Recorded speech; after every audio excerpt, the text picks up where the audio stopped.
প্রান্তিক প্রাক্তন শিক্ষক ভোটে দাঁড়িয়েছেন উলুবেড়িয়া লোকসভা কেন্দ্রে। ভারতীয় ন্যায় অধিকার রক্ষা কমিটির এই প্রার্থী জানালেন তার প্রতি মিথ্যা অভিযোগ থেকে তিনি মুক্ত। অমর কুমার দেহাটি, রিটায়ার্ড টিচার। আমি ভারতীয় ন্যায় অধিকার রক্ষা পার্টির এখন 26 নম্বর উলুবেড়িয়া কনস্টিটিউয়েন্সির প্রার্থী।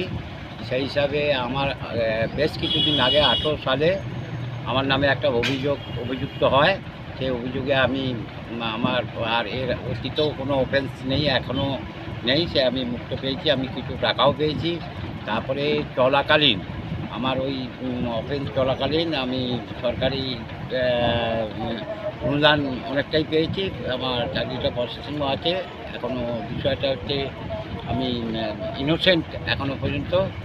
আমি যাতে বিপুল ভোটে জনগণের আশীর্বাদ এবং আগামী দিনে যেন দেশের কাজে মানুষের খুব কাছের হতে পারি, এই অঙ্গীকারবদ্ধ হয়ে, কেন সব মানুষের জন্য তো পৃথিবী, সব মানুষ যাতে খুব কাছের হয়, তাদের শেষ নিষ্ঠাটা পড়ার আগে পর্যন্ত কিছু যদি করতে পারি, আমি নিজেকে ধন্য মনে করব এবং আমার জন্মটা সার্থক হবে।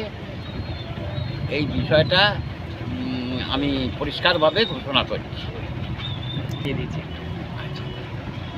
নমিনেশন ফাইলের সময় আমি বিস্তারিত ইন ডিটেলস ওখানে ইনফর্ম করেছি, জানিয়ে দিয়েছি, আর কোনো অফেন্স নেই।